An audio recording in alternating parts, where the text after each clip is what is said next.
propose selling the McDonald building and the Price building. Have you spoken with the director Montanaro from Buda? Because she's recommending, I guess, trying to use the McDonald building as perhaps moving the people that are in Pinnell building into that building. Have you been in discussions with her on that? I wasn't aware that that department was looking at the McDonald building, and that's important information for us to know. Sorry it had to come from me. The fact is that the Department of Administration Properties Division has said to us that they want to take that building over. For what purpose, I can't tell you. But okay. We were put on notice. So you don't own that building anyway, and the Price building, do you own that? We own both of them. On the other hand, as I said, the Department of Administration is interested in procuring the McDonald building.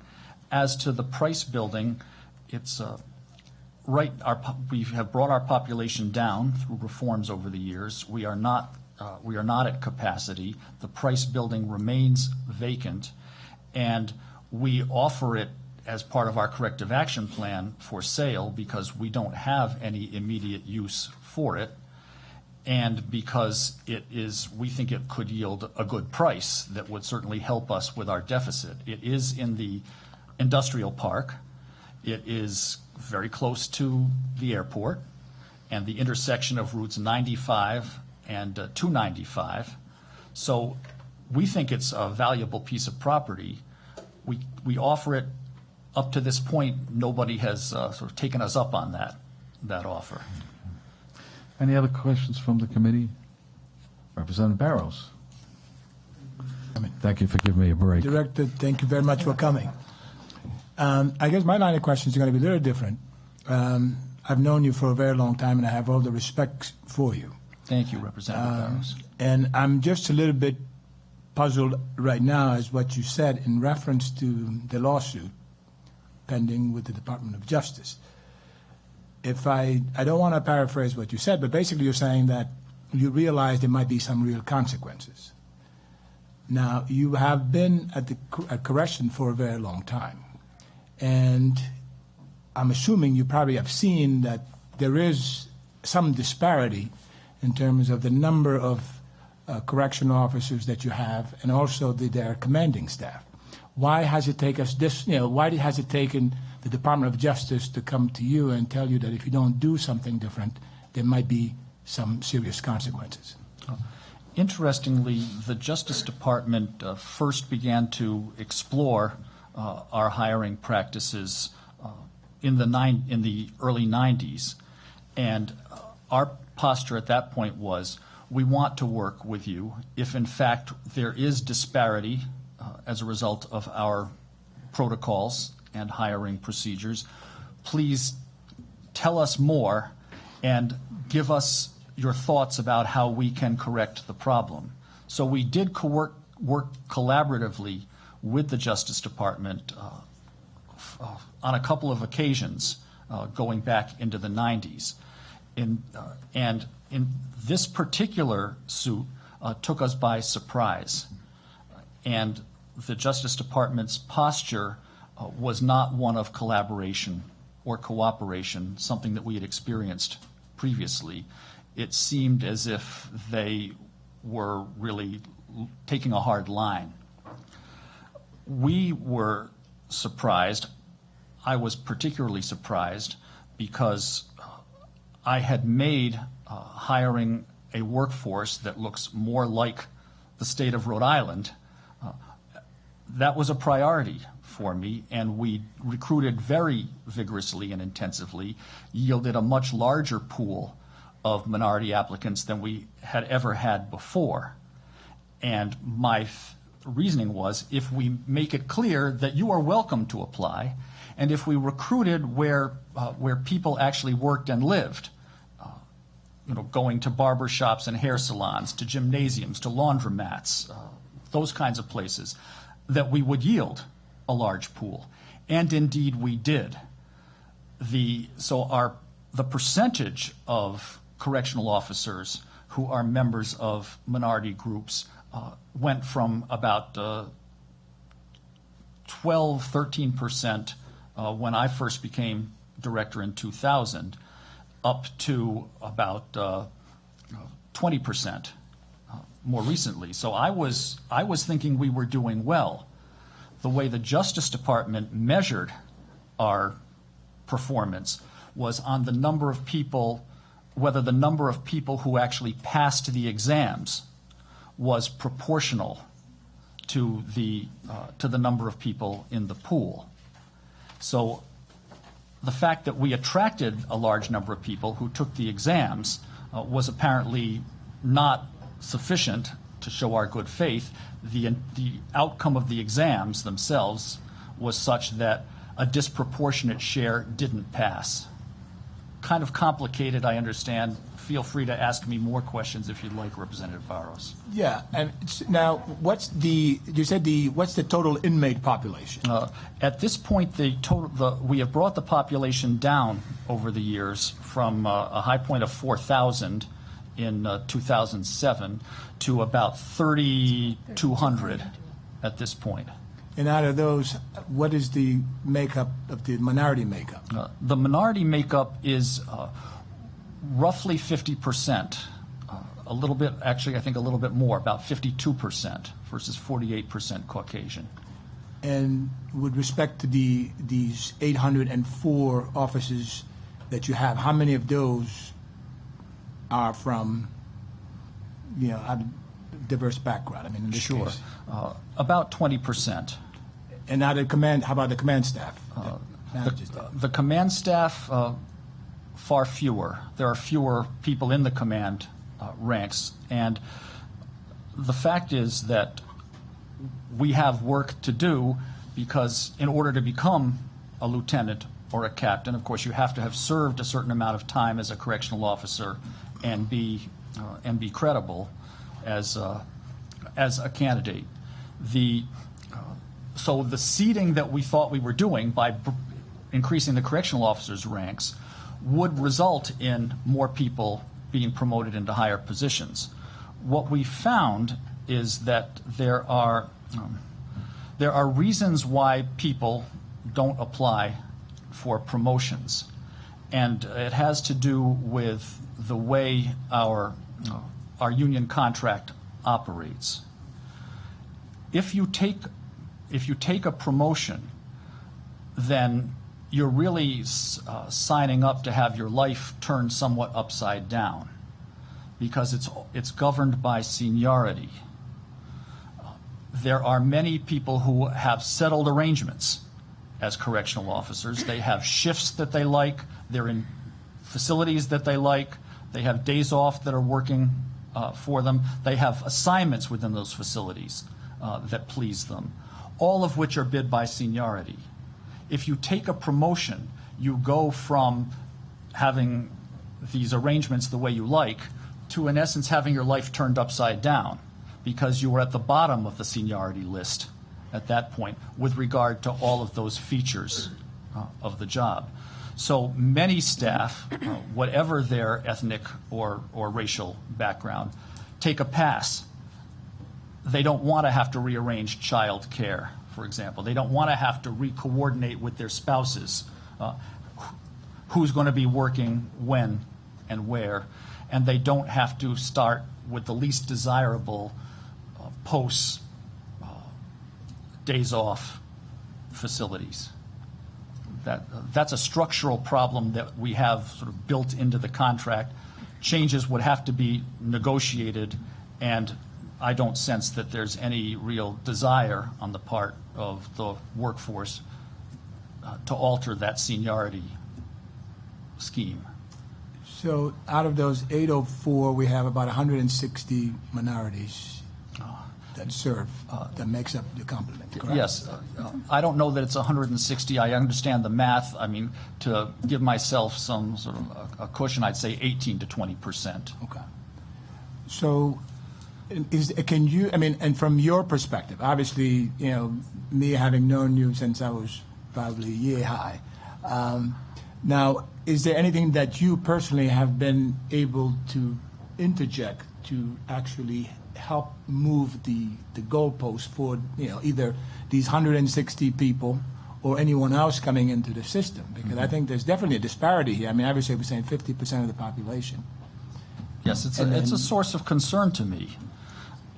I can't really oblige people to take the promotional exams when there are, frankly, given the structure of the contract, sound reasons for them not to want to turn their lives upside down simply by virtue of having taken a promotion.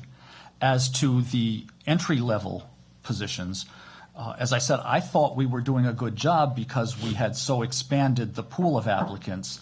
Of course, the way we were being measured was not how many applicants we were able to attract to the job, but how many of those applicants passed the exams at a point that would allow us to consider them further. I mean, I have a serious issue with, I mean, we have 800 people, so we're saying we increased the pool, and yet still people don't pass the test. I mean, it almost sounds like, I mean, the test is set up to make those minorities, not do well on those tests. Not saying it had nothing to do with you. Right. I'm just saying the system, I mean, we've all been talking about moving the goalposts for the folks of color in the state, and yet we continue, in this particular department, obviously, that has a great proportion of colored people incarcerated, and yet the majority of the people supervising them or looking after them don't happen to be like that. Right. It is a source of tremendous frustration to me. I am hoping that that when all is said and done, we will be able to use a process that yields a larger number of correctional officers of color. And out of this, so you do have some wiggle room to hire additional. So obviously you put the class that you had on scheduled to start on hold, pending this new legal issue that you are working out with the Justice Department. Yes, we did feel as if it was prudent. It would have been reckless and irresponsible for us to continue to hire when we had been put on notice that the effect of the exams was discriminatory and had an adverse impact. Certainly at some point we will need to replenish our ranks, and I would like to be able to work through whatever we can to get to that point. And that's going to be based on some of the recommendation that the Department of Justice is going to be giving you? Is that I don't think you can really answer these questions. I don't want to be disingenuous. I do feel constrained in my Representative Barrows, please understand. I understand your concerns, and I think we all share them. I certainly share them. He can't really answer a lot of these questions, unfortunately, but I think your points are well taken. Thank you. Okay. Director, again, thank you. Again, none of this is actually directed at you. Certainly, it's a frustration that I think a lot of us in the state feel. I share it. Thank you, sir. Thank you. Representative Tabone? Thank you, Chairman. Thank you, Director, for being here. I just want to say to the Director's credit, a few years back when he was on that recruiting, trying to fill those jobs with more minorities or larger diverse pool, I was one of the people he reached out to amongst many, and we worked hard. We worked hard to get that information out. This was clear frustration several years back, and it's unfortunate that clearly there are people within the minorities that can pass the test, and we have to try to figure out how to get more people involved or interested in this career, and see what they need to pass. So that for me is one of the big focuses, and we've had this conversation in the past, but I definitely want to just give credit where it's due, and at that time I know you worked extremely hard to try to do that, and clearly you accomplished that. We need to just get past that hump. Thanks, Chairman. Thank you, Representative. Thank you, Representative Tabone. Representative Hearn? Thank you, Chairman, and welcome, Director. A quick question. Have other states had this same problem in attracting candidates and then watching them fail the test? I mean, is this a thing that's out there? The Justice Department's Civil Rights Division has prioritized that very issue with regard to public safety agencies, including other departments of corrections around the country and including police forces around the country. We are not alone in this regard. That doesn't make it any less painful. Yes, I would say that it is a concern, and I applaud, rectifying this, certainly. Thank you. Chairman. Thank you, Representative. Representative Norton. Thank you, Chairman Gallison. Good evening, Director. It's good to see you. Thank you, Representative Norton.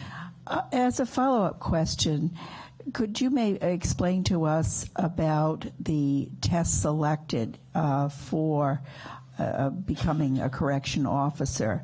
Is that under your purview, or is that something that all the other states subscribe to?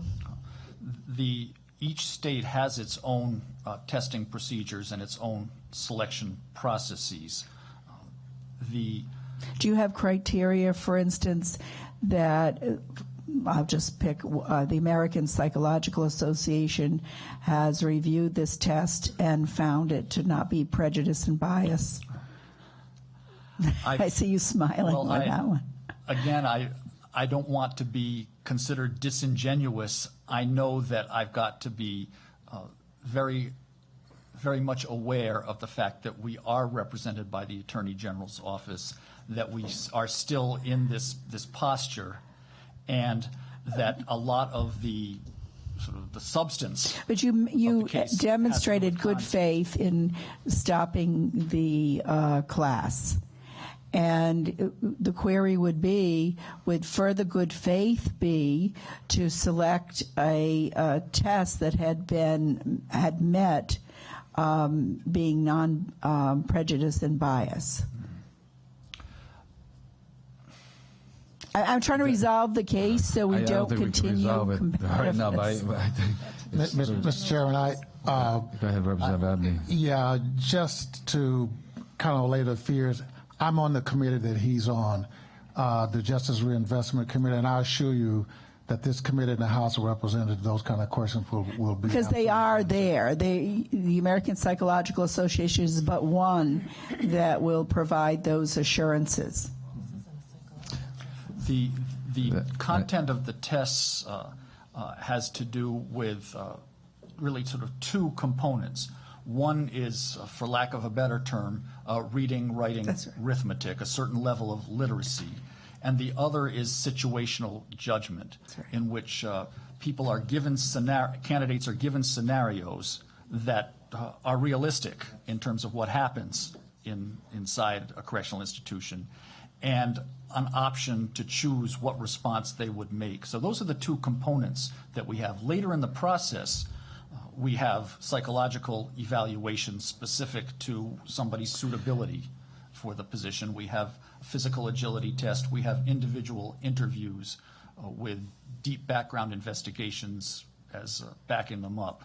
So there are other points in the process, but the tests themselves are really about those two features. And as you probably can see, the SATs, numerous tests have had this problem confronting them and have resolved it much better than it was prior to having an outside body review it for those contents. As you said, language, experience, exposure to these situations.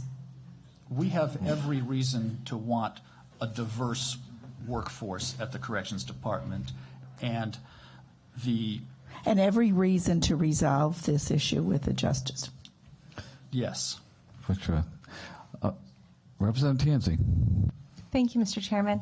I have a question that I don't think will compromise your current lawsuit. So how many are you looking to hire at this time? At this point, because attrition has reduced our numbers considerably, we need to make up that deficit in the workforce. So I envision that when the opportunity is right, we will recruit for and hire more than one class. And I'm not sure how many are in a class, so. We start with about 70 in a class, recognizing that there's going to be some attrition during that period of training. There are some people who are offered jobs that they prefer. There are some who realize that this is not a profession that works for them. The goal is to graduate about 50 if we can. Okay. So somewhere in the ballpark between 50 to 80 officers you think you are potentially looking for by the time this is resolved and you have 2 classes or to complete? Yes. What we would like to do is make up for the attrition that we've lost since we, on our own initiative, halted the hiring process. So have we, and I don't know if you know this or if anyone, the chairman knows this, has the department, has DLT been approached, or we talk about, going out and recruiting and training people? Maybe we need to have some kind of a class to help prepare individual candidates. We're reaching out to industry to come to the state and let us know what your needs are. Maybe we need to have a partnership between DLT to do some pre-training. Hopefully some folks at home are watching this and, they'll have an understanding that the Department of Corrections is looking to hire, and Certainly you something can use this. we could suggest to DLT and work in collaboration with the Department of Corrections. Yeah, so just something to think about so that we make sure that we're bringing enough people up to speed so that when they do apply, they're, we're ready and they have clear expectations of what it is. Sure. Thank you. Thank you. Good suggestion. Director, I know you and I have had a discussion about the position where you hired a public relations person, and although we discussed the fact that it may have been in the budget and a budgeted position for the 2015 budget, you were in a deficit position in the first quarter, and yet the position was still filled in November of this year, of 2015, after the budget was enacted. And now the first quarter shows a deficit, and I just still have a difficulty in the fact that a position, you're in a deficit and we're trying to save, and yet you still hired someone in that position. And I think that's something that this committee should know about, and obviously they probably saw the stories about it. But when you're in a deficit, I think it was when I worked in the state government, if there was a deficit, everything was frozen in that department of agency. You could not spend anything. So I don't know. I just, if you want to justify it, try to justify that to me, fine. But sure, we had a public information officer position filled for a number of years.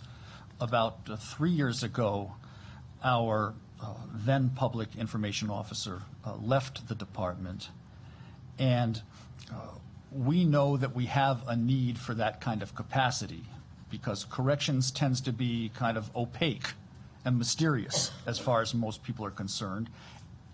And it's also a large department, a large consumer of state appropriations, with a very large workforce, and that furthermore, things happen there, things that require explanation and require our ability to sort of reach out and connect with the public. What we decided to do at that point, in order to save money, I asked another staff member to do double duty without any increase in salary, to take it on, and in addition to the work that she was already doing, to serve as our public information officer, which she did for 3 years, during which time we saved the full value of the salary and benefits associated with that position. Early this past fall, it became clear that for reasons having to do with her health, she was going to need an accommodation that we specifically because of issues that she had with regard to mobility that had sort of developed and intensified over the years. Once we realized that what we had was really a health-related issue, I said it really is time now for us to relieve her of those responsibilities, which she had done willingly and with no complaint, and hire and hire somebody. It happens that it occurred amidst the sort of public attention being given to PI, public information officers, across the executive branch. That having been said, I think that it is important to say that I don't feel like we were irresponsible. I said for 3 years we saved the full value of that salary and benefits, and now we needed to do something.